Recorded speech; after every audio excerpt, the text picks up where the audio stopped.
Warzone launched in March of 2020 and immediately captured audiences around the world. From the free-to-play nature to the timing of the launch just before the world shut down due to COVID, Call of Duty had all eyes on Warzone, and while the gameplay loop was simple, addicting, and the center of focus, throughout the upcoming year and years to follow, Infinity Ward and then Raven would every so often add a few more things into the background for eagle-eyed players to find and decipher, Easter eggs of sorts. Today we're taking a trip down memory lane as we are in what is likely the final few months of Warzone 1 and that era, as to follow up, the current experience is a Warzone 2 slated for a launch shortly after the launch of Modern Warfare 2. So today, let's take a look at every Easter egg in Warzone ever. From big marquee items like the ability to unlock certain blueprints in Warzone's history, to small hidden rooms that popped up for players to find, we're breaking it all down here for you, from major ones to small ones. How many of these have you completed or taken part in yourself? What's your favorite? Whatever the case, drop your thoughts below. But if you enjoyed the video, you find it at all insightful, do me a favor and drop a like on the video. And if you're new to the channel, hit the subscribe button so you don't miss a single thing regarding all things Warzone, Modern Warfare 2, and anything COD related. For now though, let's take a look at every Easter egg in the history of Warzone. So let's just start at the beginning. Warzone launched in Modern Warfare Season 2, and immediately players went exploring around the map. Verdansk, a classic in our hearts and minds, held a ton of locations to loot, explore, and master, but with how big a map it was, the biggest in COD history up until that point, even that didn't stop players from finding some secrets in the first few days, first day even in some cases. Verdansk was home to a handful of hidden bunkers, and around the map were few interactable pieces, including phones and laptops. The former of those two came into play with the first Easter egg that we'd see in Modern Warfare 2019's Warzone experience, but the latter, the laptops, seemingly never amounted to anything. I'd love to hear if there was a story behind that, because they were clearly meant to do something, being interactable, but for some reason they never made it to the live environment. But Season 3 rolled around and offered players their first real glimpse at the evolution of Verdansk, which in the Modern Warfare era was a pretty slow-moving experience. We didn't get a whole ton of major changes to Verdansk in that first year. Firstly, though, was the red access cards that were added into the loot caches around Verdansk. Those open bunkers that were attached to the open world. None of the ones that you had to go underground into, those couldn't be opened by any of these key cards, but the ones that were on the outside in the open world, those could be accessed. While it was awesome to see a ton of loot found within each of those bunkers and those secrets that may have come with them, they were really all a distraction, because the most important bunker was the one that had its own Easter egg, Bunker 11. This being in Modern Warfare Season 3, it was the lone bunker accessible from a ground level that you could not open with a red access card. Instead, it had a generator next to it and a constant red light, unless you did the quest associated with it. Bunker 11's quest line required you to chain together sequences of Morse code and activate the bunker's generator. Using the phones that we had seen around Verdansk from the launch of Warzone, players had to identify the trigger phones that were found around the map, listen to a distress call coming in, translate the numbers from Russian, and then go to the corresponding phone locations. It was a very long process of trial and error until the locations were nailed down, but from there, the process was to activate those trigger sequences and then go to the corresponding numbered phones, in which you had to activate those in order. If you did them out of order, you'd have to restart over that trigger phone all over again. And assuming you did it correctly, you could approach Bunker 11 and the light would then turn green, and you could interact with that bunker door to open it. One of the toughest parts was not only just being able to accomplish this all in the allotted time of a single plunder match, or if you did it as a crazy person in BR, more power to you, but also that the sequence changed every single match, something that we see sort of continue on as a theme for Easter eggs within Warzone's history, meaning that you couldn't just write down the message at the beginning of each match and speedrun it, you had to go through the entire process. But once inside, you got a ton of legendary crates available to open, tons of cash, weaponry, and even an exclusive blueprint, the Mud Dropper MP7, that was only available from that Easter egg at that time, and that would be permanently credited to your account if you ended up picking it up. More importantly though, to the storyline, there was a nuclear warhead in an isolated chamber, visible only when interacting with a big red button in the bunker. This tying directly into the storyline from Modern Warfare 2019's campaign that then went into Spec Ops, then into Warzone, and all the way ultimately to Season 6 of Warzone. One thing curious also with both of those bunkers accessible by keycard and also the Bunker 11 Easter egg is that you ended up seeing another keypad in some of those bunkers at the bunker doors inside the bunker, like a secondary bunker, but again, those never amounted to anything at all either. So curious what that could have led to, but we'll never find out. Unfortunately, through the mid-season update of Season 3 and the entirety of Season 4, Warzone didn't get any special Easter eggs, no quest lines or rewards for players to take part in, so the next few months to follow after the Bunker 11 Easter egg were some long ones for those quest hunters. Though in Season 5, we ended up getting the Stadium Easter egg. One of the big key marquee items for Season 5 was that Stadium was opened up, made playable for all, including a sub-level parking garage, which I remember being way more of a tunnel system than I anticipated. It included the pitch as well as the rotunda and relevant concession concessions areas, as well as it included an upper level for executives, which is where the main focal point of the Easter egg was around. You were trying to get into the main executive office, which was locked by a keypad, and you could only get a code from that by deciphering a consoles puzzle in each of the server rooms in Stadium. There was one per level, each accessible by their own key cards. Now, the official way to do this was to note the sequences of numbers and symbols for each of those 3 server rooms and then sort of cross-reference them. The numbers and the symbols would be different, but the code itself outputted would be the same thing, so you could kind of just decipher what symbol correlated to what number. So officially you had to do all 3 of those, but realistically you could do 2 of 3 and then brute force it. It was pretty easy to do at that point, but assuming you did, you were able to earn the Enigma CR56 AMAX blueprint just as you were the Mudrobber MP7, as well as a few other things,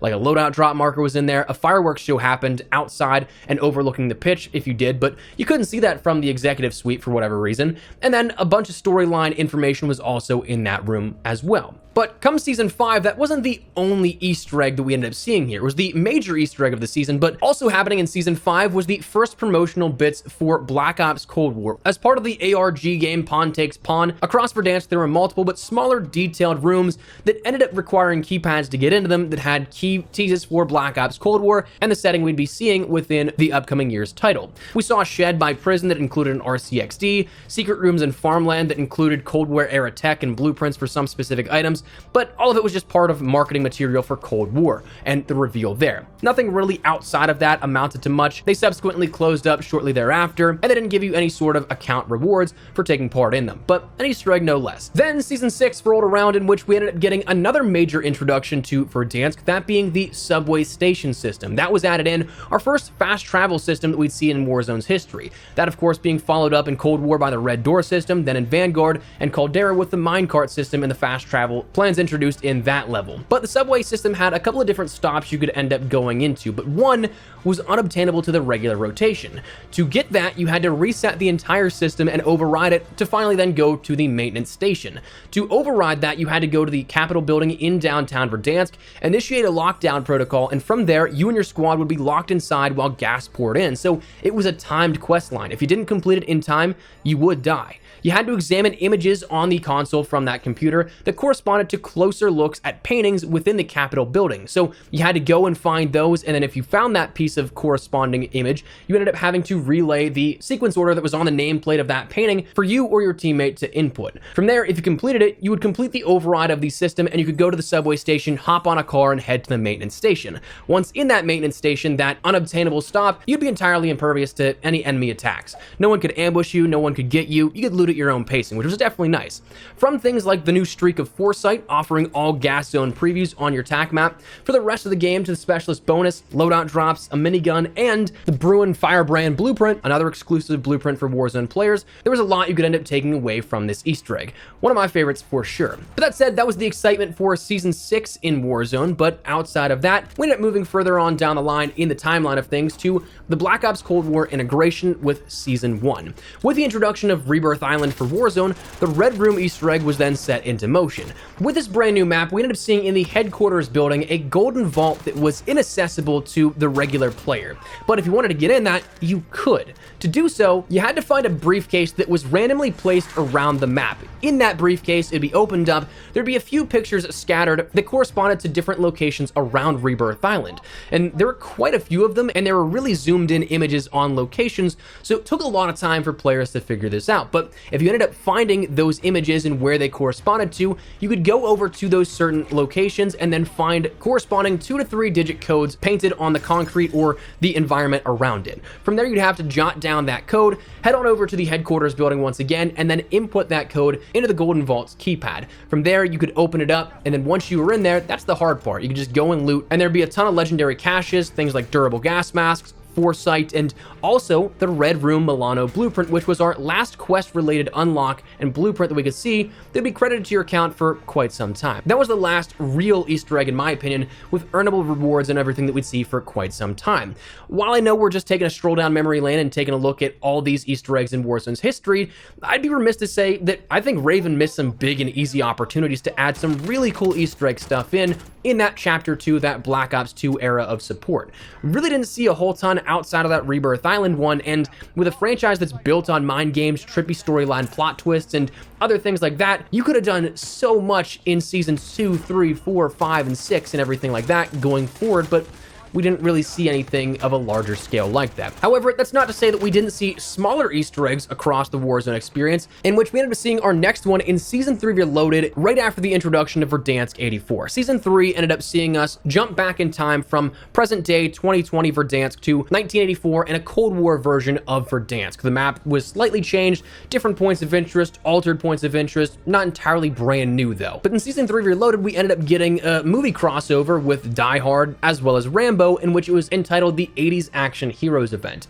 In that, we ended up seeing the skyscraper replaced with Nakatomi Plaza, and that had its own sort of quest line as well, where there was a vault that you could enter, but it was accessible by 3 different quest lines. Number 1, in the lowest level, the parking level, there was the mission of Deal Gone Wrong, where you had to fight AI, one of which being a heavily armored one, and once you took it out, you got a key card to unlock the Nakatomi vault. On the ground levels and slightly going up, you ended up having the Unfinished Business Contract, which is essentially just a scavenger contract, but reskinned in a sense. Once completed, that would give you your satchel that you're used to out of scavenger contracts, plus also then that key card. And then finally, if you wanted to jump into the rooftops, you had the Hostile Fire mission, which you had to disarm C4 explosives. Now, quick sidebar, we discussed recently the potential that these actually could make a comeback in some way in Warzone 2. Right now, it's rumored that the fortified areas called Strongholds would be utilizing essentially the same types of quest lines and challenges, but that's a different story for a video we've already covered. Check that out if you guys haven't already. But each of these offered different rewards once inside of the vault itself. Depending on what keycard you had, you could open up a corresponding lockbox or safety deposit box. The Deal Gone Wrong mission would offer up a keycard that allowed you to get a contraband contract, cash, and a field upgrade. The Unfinished Business mission and the Scavenger contract allowed you to get cash, a field upgrade, and Specialist bonus, offering all perks for Warzone, and at the time, it offered it in the way of Modern Warfare 2019 did as well, giving you all weapon perks as well, meaning that you could have Modern Warfare 2019 all of those weapon perks, but on your Cold War weapons, something you could not normally do. That was adjusted shortly thereafter the introduction of this Easter egg, but for a time it made you a super soldier. And then finally, the Hostile Fire mission allowed you to end up getting cash, a utility item like an armor box, and an advanced UAV as well. So also very useful, but honestly, you could jump into a game, start it out, get this done really quickly, and be well on your way, especially that Unfinished Business contract. That's essentially just looting 3 scavenger boxes and getting specialist bonus out of it. Outside of that, though, in Season 4, we ended up getting sort of some Red Door Easter eggs. One of the follow-ups to the fast travel system from Verdansk in the Modern Warfare year was the Red Door system. This allowed you to go through red doors and then be transported to locked buildings where you could end up getting some specific loot. So this one's kind of like a footnote, a little bit of an asterisk. Technically, we can maybe classify it as an Easter egg, but really why we're mentioning the base level of this is because it ends up tying in with a Season 5 smaller Easter egg in the Cemetery of Verdansk. In Season 5, we saw an update to the red doors where they started taking you to this sort of purgatory landing page, a location where you had to choose what door you wanted to go into next after going through that initial one. Each of those then ended up having a corresponding message that, when deciphered, it would be a puzzle pointing towards the graveyard just south of Storage Town and Superstore. From there, you'd need to pick up a cane that was found in the caches on the other side of the red doors, and then go over to the graveyard, and then you could interact with a gravestone and dig up a little bit, where it would unlock a calling card for your account. Nothing major out of that one, but an Easter egg no less. Surprisingly, that was all that we got for Chapter 2 of Warzone. And again, like I mentioned, especially following up with what Infinity Ward did in Modern Warfare 2019's year of support, it was kind of wild to see such a mind-bending universe as the Black Ops series get underutilized like that. So kind of a bummer, but we also wouldn't see anything then until, well, Season 2 Reloaded of Vanguard. Thankfully, that next one sequentially actually amounted to a little bit more. With Season 2 Reloaded, we end up seeing the Rebirth Resurgence event and the sort of rebirth of Rebirth Island. Kind of corny, I know, but it was kind of remodeling and restructuring a little bit of Rebirth Island while thematically changing it slightly. For this, we ended up seeing that there were 3 golden vaults inaccessible for quite some time. After a couple of weeks went by and they were unlocked due to community challenge participation, they were still locked up until you ended up getting access to it.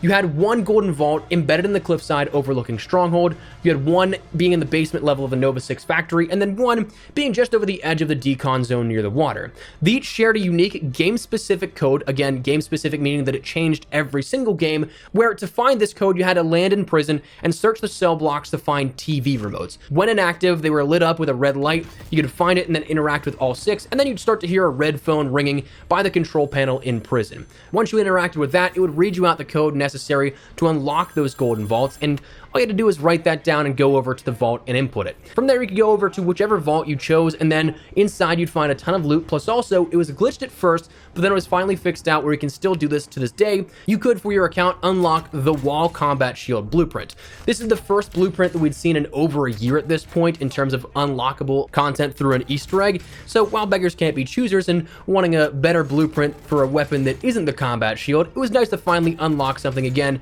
for taking part in an Easter egg. Outside of that, pertaining slightly to bunkers once again, but not on as such a grand scale, is back in Caldera with Season 4. We saw recently the golden bunkers have access cards just like we saw within Verdansk and Season 3 all the way back in 2020. This one's straightforward, again, kind of a minor Easter egg if we can call it that. You need the access card to get into the bunkers, but while it offers up a ton of loot and honestly is a great way to kickstart a game or to regain, the downside is that this Easter egg was just a closed off location of the hatches beforehand. It's quite literally the same layout of these underground bunkers, just with doors in front of them and loot behind them now at this point. So take that how you will. And finally, we end up getting with Season 4 the introduction of Fortune's Keep, which brings us to our last couple of Easter eggs here. For the first time in as long as I can remember, we actually had multiple Easter eggs introduced at one time for Fortune's Keep in particular. And if you count those golden bunkers as one, that's also another one overall on the season, which is kind of crazy that we got this many, even if they aren't necessarily like weapon unlocks for blueprints on your account. Now, a lot of these are pretty easy and a lot of them are just pretty straightforward. So in the town portion, you can do a bullseye challenge here for an Easter egg that opens up a secret room. In the town, there is a pub where upstairs there's a dartboard where if you throw a throwing knife that you found either on the ground, loadout, or even the one provided on the outside upstairs rooftop terrace stuck in a watermelon, if you throw that into the bullseye of the dartboard, it'll open up a secret room, and there you can end up getting a special weapon and a couple of other things as well. Another one is the fountain Easter egg over in the vineyard. You can end up dropping money into the fountain for items to then explode out of it. It seems all random here. There doesn't really seem to be anything that dictates what you get out if you put a certain amount in, and it seems like a random rotation of things even if you put the same amount of money into that fountain. There's another one in the graveyard where you can end up interacting with a zombie to get some loot here. You want to end up looking for candles around the mausoleums in the graveyard, and once you end up interacting with them to light them, you can then go over to a grave where it says to pay respects, and that will spawn a zombie. Once you kill a zombie, it will give you things like a satchel and some other smaller loot items. Also in the graveyard, there's a shovel that you can pick up, and once you do, this is a looted item by the way, so you can even pick it up off of dead bodies. Once you find that shovel, you can go over to the northern shores and there'll be stacks of sand that you can dig up for a little bit of loot. Again, a really easy way to get some loot early game if you want a decent blueprint or gun to start out with.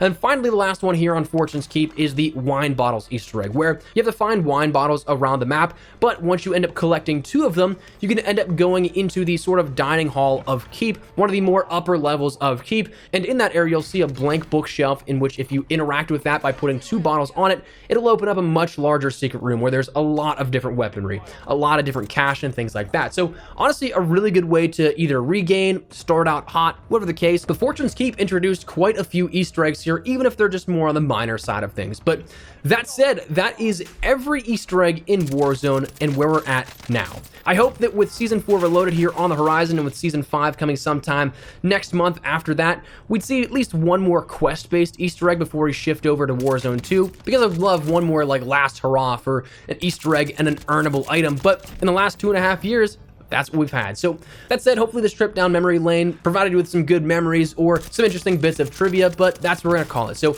I'd love to get your thoughts and feedback down there in the comment section down below. What did you guys think of these Easter eggs that we've seen throughout Warzone in the last 2.5 years? Was there one that really stood out to you, one that you really liked and maybe you did once, twice, maybe even 3 times or more? Whatever the case, drop your thoughts below. But if you enjoyed the video, you found it at all insightful, do me a favor and drop a like on it. And if you're new to the channel, hit the subscribe button so you don't miss a single thing regarding all things Warzone, Modern Warfare 2 even, and anything COD related. We'll keep it the day with all of it. But that said, if you guys are at all interested in any of that, I'd love to have you in the community. For now though, that's what we're gonna call it. So thanks so much for watching. My name is Espresso. I'll see you guys later. Take care and peace.